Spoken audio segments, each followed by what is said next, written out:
వాక్యం అందరికీ చూపిస్తాం. ఆయన మోకరించి ప్రార్థన చేస్తున్నాను, ప్రార్థన చేయడం ఇంతవరకు కూడా 2 ఆరాధనలు కూడా చక్కగా నడిపించారు.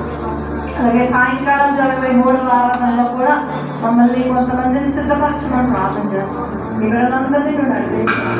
బిడ్డలు బట్టి ఆయన మధ్యాహ్న